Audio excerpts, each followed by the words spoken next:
할렐루야. 8월 한 달도 주님의 은혜 가운데 승리하는 삶이 되시기를 바랍니다. 말씀에 순종함으로 하나님의 역사하시는 은혜의 삶이 되기를 또한 바랍니다. 이사야 16장 5절입니다. 이사야 16장 5절. 다윗의 장막에 인자함으로 왕위가 굳게 설 것이요 그 위에 앉을 자는 충실함으로 판결하며 정의를 구하며 공의를 신속히 행하리라. 아멘. 모압에 대한 경고를 하시고 모압에 대한 심판을 말씀하시면서 갑자기 거기에 다윗의 장막을 이야기합니다. 다윗의 장막, 이것은 이스라엘 백성들에게 허락하신 은혜의 통로입니다. 이 다윗의 장막을 통하여서 예배가 회복되고 다윗의 장막을 통하여서 언약이 회복되고 다윗의 장막을 통하여서 하나님의 약속이 성취되는 겁니다. 그런데 왜 갑자기 모압을 통하여 심판을 말씀하시더니 갑자기 그들에게도 다윗의 장막을 말씀하십니다. 다윗의 장막은 장차 오실 메시아 예수 그리스도에 대한 예표입니다. 그래서 성경은 우리에게 다윗의 자손 예수 그리스도의 세계라 하면서 예수님이 그냥 오시는 것이 아니라 이 다윗의 계보를 이어서 완전한 통치자로서 오심을 이야기합니다. 그런데 왜 모압을 이야기하다가 갑자기 이 다윗의 장막을 이야기하냐 이거예요. 모압과 이스라엘은 관계없는 것 같이 보이고 다윗의 언약과 관계없어 보이지만 이방인들도 한번 더 합니다. 예수 그리스도를 통하여 구원이 이루어집니다. 구약에서는 온전한 구원은 자기들에게만 주어진 줄 알았어요. 그러나 이 다윗의 장막이 모압 사람들에게도 똑같이 역사하심을 통하여 하나님의 구원 역사가 이루어짐을 보고 있다는 사실입니다. 그래서 오늘 우리들도 거룩한 다윗의 장막, 언약의 백성이 되어서 예수 그리스도를 믿음을 통하여 하나님의 언약은 성취될 줄로 믿습니다. 그래서 우리는 예수 그리스도를 믿는 거예요.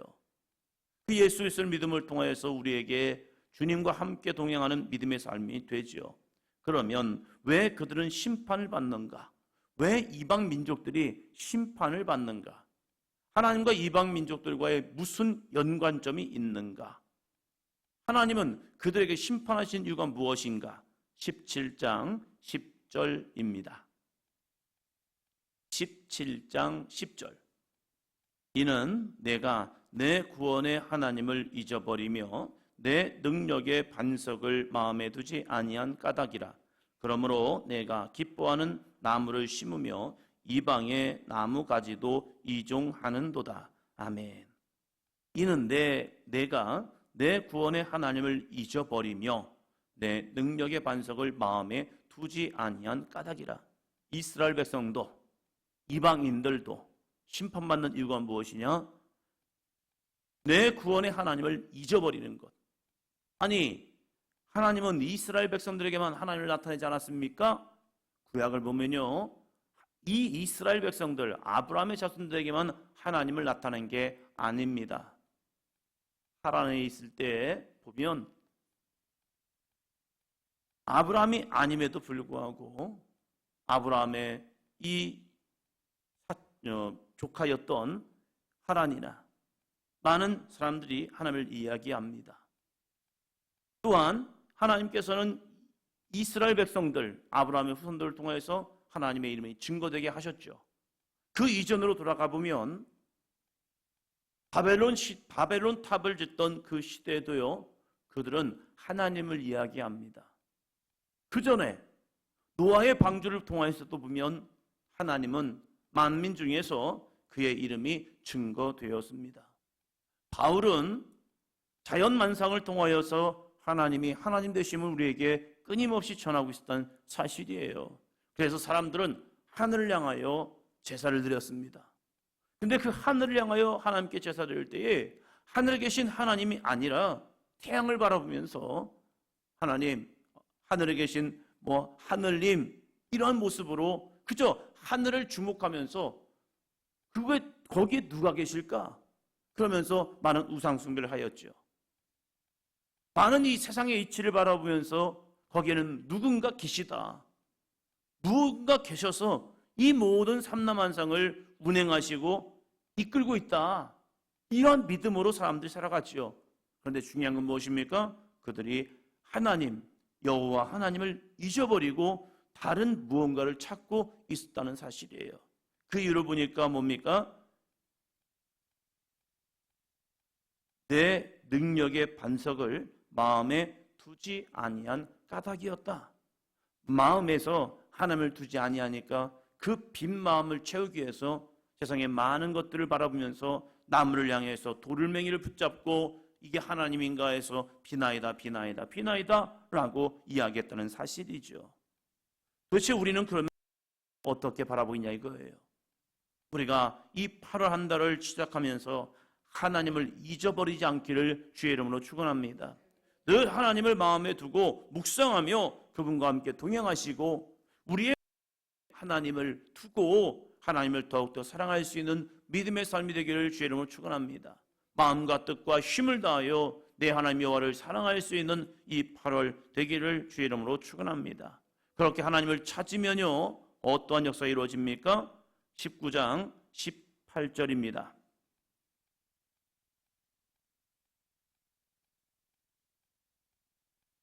19장 18절. 그날에 애굽 땅에 가나안 방언을 말하며 만군의 여호와를 가리켜 맹세하는 5 성읍이 있을 것이며 그 중 하나를 멸망의 성읍이라 칭하리라. 아멘. 이사야에서는요 그날에라는 이 표현을 참 많이 씁니다. 그날에 하나님의 심판의 날. 근데 그 심판의 날이 믿는 자에게는 구원의 날이라는 사실이에요. 그래서 말씀을 드렸죠.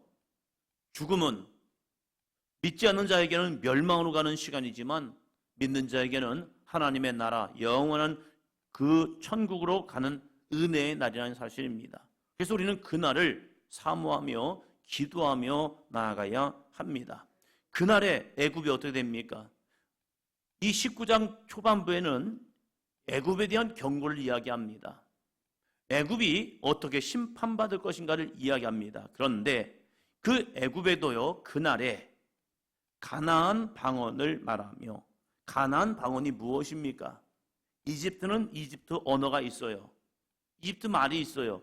그런데 그들 가운데서 가나안 방언을 말하기를 시작한다는 사실입니다. 이 가나안 방언이라는 것은 그냥 팔레스타인 지역의 방언이 아니라 그 가나안 지역에 살고 있는 이스라엘 백성들의 말을 하기 시작한다는 사실이에요. 왜 그들이 이런 말을 합니까? 거기에서 하나님을 찾는 자들이 있기 때문에 그래요. 우리도 이 가나안 방언을 이야기하죠. 그 중에서 많은 부분이 2가지를 많이 이야기해요. 한번 더 합니다. 할렐루야. 이것은 우리들의 언어가 아니었어요. 여호와를 찬양하라. 할렐루야. 이것은 유대인들의 고백이었습니다. 근데 그 고백이 오늘도 우리들의 삶 속에서 고백되고 있는 거예요. 할렐루야. 하나님을 찬양해야 합니다. 하나님을 찬양합시다. 하나님께 찬송합니다. 아멘. 그 2번째가 뭐죠? 아멘이죠. 하나님의 거룩하신 뜻이 나의 삶을 통하여 이루어지기를 소망합니다. 하나님의 뜻이 이루어지기를 바랍니다. 하나님의 역사가 나의 삶을 통하여 이루어질 줄로 믿습니다. 이런 믿음의 고백이 아멘이라는 사실이죠. 이 애굽 땅에 드디어 가나안 방언을 말하기를 시작하는데 만군의 여호와를 가리켜 맹세하는 5 성읍이 있을 것이며 그 중 하나를 멸망의 성읍이라 칭하리라. 아니 가나안 이 애굽과 어떻게 이 애굽이 저 자그마한 땅, 자기들은 비옥하고 놀라운 이 축복의 땅임에도 불구하고 가나안 땅, 정말로 부족하고 연약하고 아무것도 아닌 늘 애굽을 의지하던 그 나라의 방언을 왜 그들이 이야기하냐 이거예요. 그런데 그 역사가 이루어집니다. 기독교가 전파되면서 놀라운 부흥을 이뤘던 곳이 어디냐면 이집트였어요. 이집트의 알렉산드리아, 여기에는요 많은 기독교 학파가 이루어졌고요. 거기에서 엄청난 부흥이 이루어집니다. 어쩌면 이 이스라엘 땅보다 위로는 터키, 밑으로는 이집트. 근데 이 복음이 터키와 이집트 지역으로 이제 확산이 되면서 알렉산드리아는 복음의 정점을 이룹니다. 근데 그들이 그 신앙을 잃어버리고 다시 하나님을 잃어버리고 예수 그리스도를 잃어버리는 순간 그 땅은 다시 황폐한 땅이 돼버려요.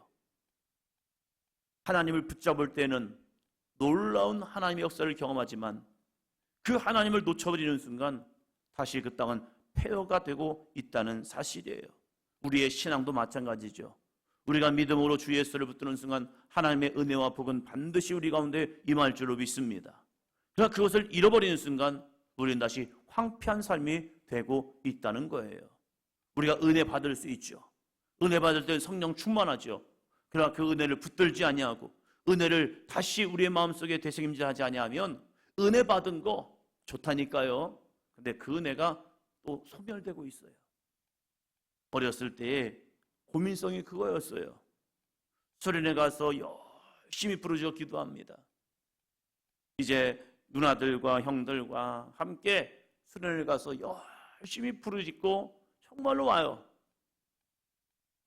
저 어렸을 때도 수련회 갔다 오면요, 누나들은요, 어떤 누나들은 이제 집이 신앙생활 안 하니까 때로는 할머니에게, 때로는 아빠에게 혼나기도 하고 감금이 돼요. 또 집에 이제 해가지고 나가지도 못하게. 왜요? 짐 싸가지고 왔거든요. 그냥. 그래가지고 2박 3일 3박 4일 수련회 갔다 오면 또 난리가 나요. 근데 그 사람들이 믿음을 지켜내었거든요. 열심히 지켰는데 제가 유심히 쳐다보니까, 바라보니까 정말로 수련회 갔다 와서 이제 목이 다 쉬어가지고 할렐루야 할렐루야 이러던 사람이 이제 한 달 정도 되면요, 목이 회복이 돼요. 목이 회복이 되면서 정상적인 이제 목소리가 나와요. 그런데 삶도 똑같이 되돌아가고 있다는 사실이에요. 은혜 받을 때는 참 하나님의 은혜와 능력이 충만한 것 같은데 다시 한 달이 지나고 목이 회복되고 몸이 회복되는 순간 다시 회귀 본능이 되어서 신앙도 그 모습인 것 같아요. 그 모습을 보면서 제 안에 갈등이 생긴 거예요. 그러면 그 은혜를 받아야 할까? 아니, 한 달짜리, 어쩌면 2달, 3달짜리 그 은혜를 받아서 도대체 뭐가 변한 거야? 그렇게 부르짖던 사람들이 어느 순간에 부르짖음을 잃어버리고 그저 예전의 모습과 똑같은 모습으로 되돌아가는 모습. 이게 도대체 뭘까? 그러면서 한동안은 또 이런 생각도 했습니다. 에이, 기도해봤자 아무 소용이 없네. 기도해서 내가 주님을 만났습니다, 은혜 받았습니다 라고 고백해보지만 다시 원점으로 돌아가는 것 같은 그 모습을 통하여서 제 안에 허무주의가 들어간 거예요. 진짜 헛되다, 헛되네, 여기에 빠졌었어요. 그래서 에이, 기도하지 말자. 기도해봤자 그것이 한 달 정도, 2달 정도, 3달 정도 가는데 그것이 무슨 효과가 있을까? 에이, 됐어. 그러면서 그냥 똑바로 살아야지. 그냥 믿음 가지고 열심히 살면 되는 것 같아. 이런 생각까지도 들어갔었어요. 그런데 제가 못 본 게 있어요. 신학교 가서 깨달은 게 있는데 뭐냐면 우리의 삶은 되돌아가는 것 같아요.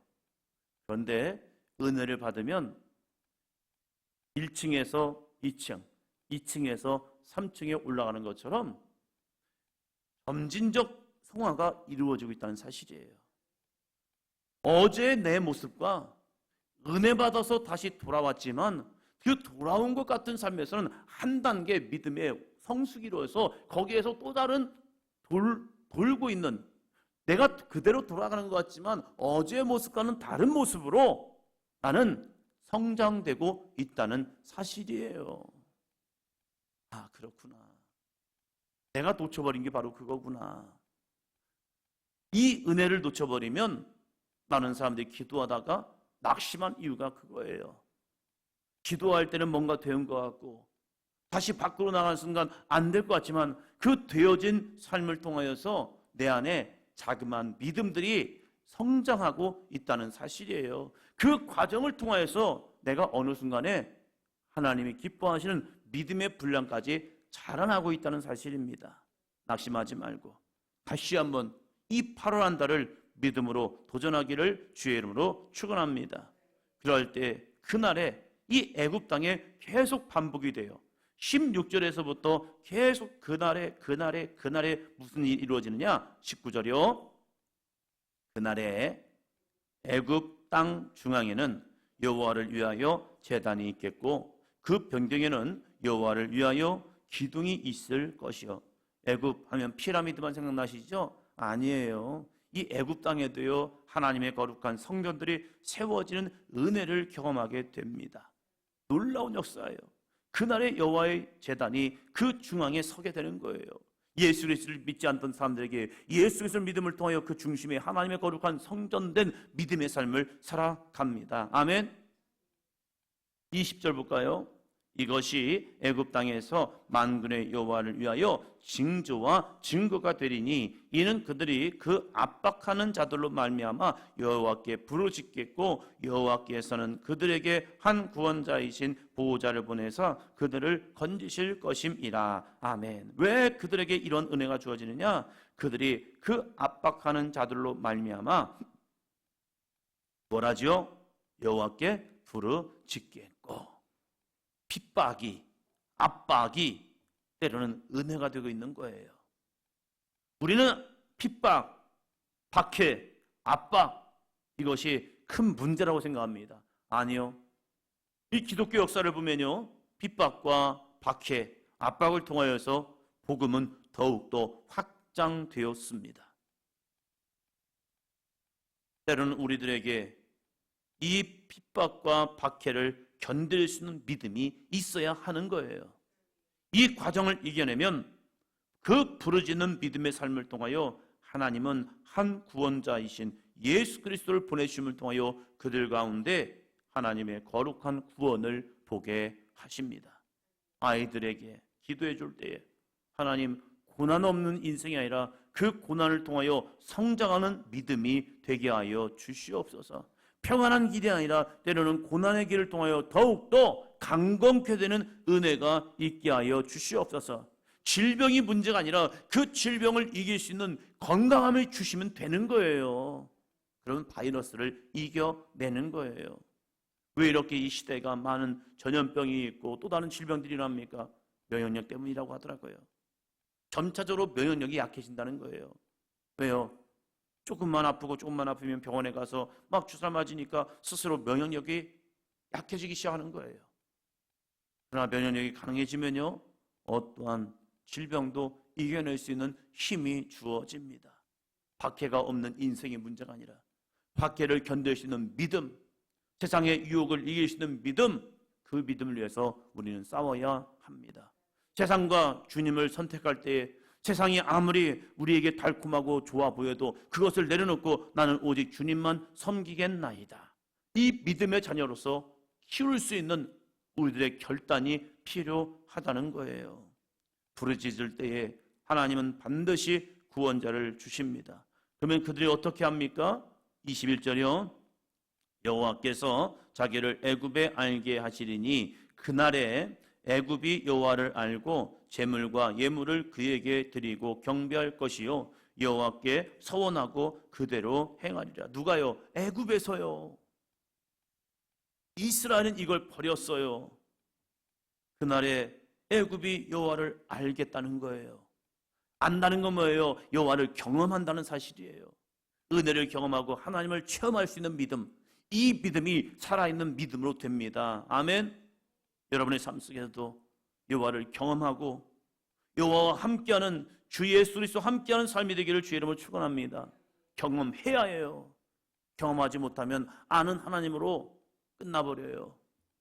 그래서 어렸을 때 수련회도 열심히 가야 합니다.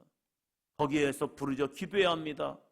그 믿음이 뭐 수련회 갔다 와서 변한 게 없대요. 아니요. 변화져 가고 있는 거예요. 그 믿음을 통하여 여호와를 알고요. 그럴 때에 여호와를 알면 어떻게 합니까? 제물과 예물을 그에게 드립니다. 이게 놀라운 은혜예요.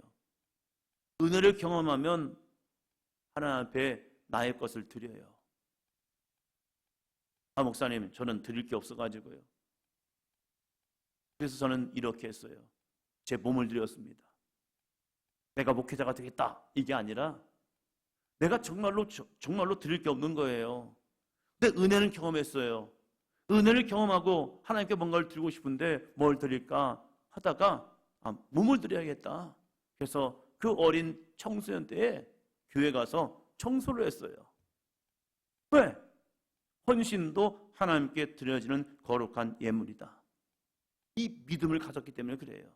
그래서 제단을 닦고 강대상을 닦고 그리고 예배당을 청소하면서 하나님, 제가 드릴 게 이거밖에 없네요. 내가 여호와께 드릴 만한 게 그게 없어요.